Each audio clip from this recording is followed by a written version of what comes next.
Hi again, this is Gwyn from Aerosim Solutions.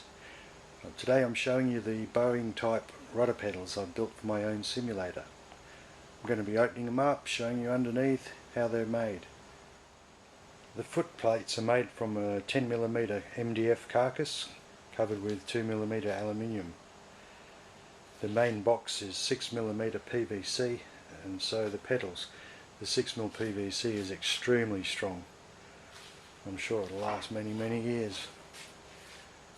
The unit's obviously unpainted. I won't be doing that till the finishing touches. My sim is very much stripped down to its bare bones again.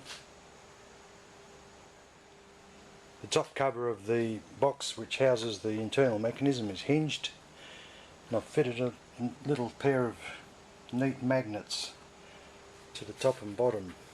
They hold the box firmly shut.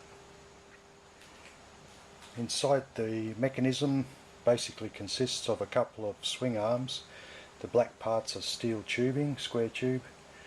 They pivot on an 8mm axle which goes through the housing at the bottom, and welded to the top of the square tubes there is a 1/2" stainless steel axle which goes right through the pedal.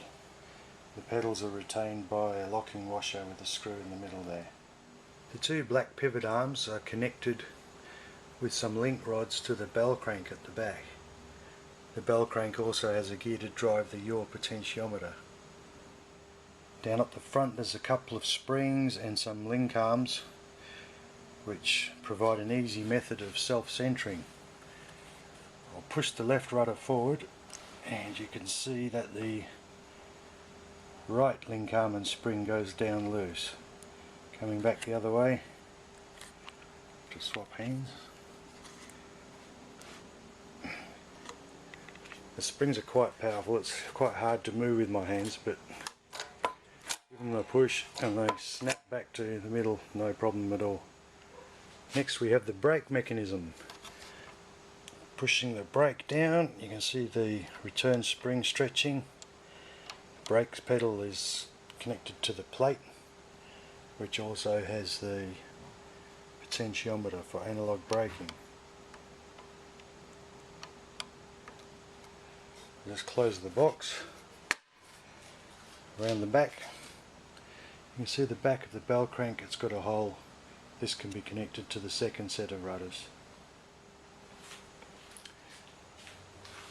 This shot of the underside quite clearly displays how simple the pedal set is really. I've used the two box sections of the foot plates to make my mounting. They go in the sim on the flat floor, and I've put a couple of plates down there that stops them moving anywhere. The pedal set weighs 7.5 kilograms, so I don't think it's going to be jumping off the floor too easily with a pair of feet on it. Fitting the pedals to the simulator floor is just a matter of locating them over the plates. They drop into place, ready to go.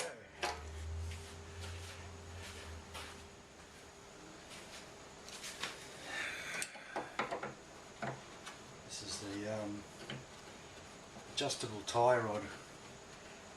Probably a bit of overkill, it doesn't really need adjustment on it. I think I'll be replacing this rod with some 20mm square aluminium tube or something like that, just a fixed length. Get the centre to centre. The bell crank's obviously threaded, and there's a lock nut.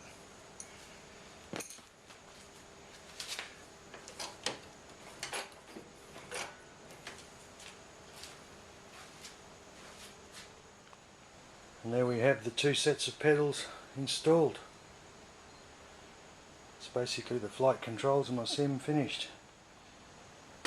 Is that an invisible first officer? No. That's Captain Gwyn with his Aussie flying boots, operating two sets of rudders.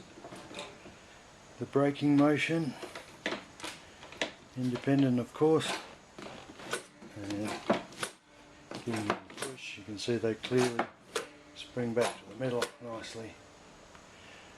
And that's the Aerosim rudder set. Hope you liked the little video.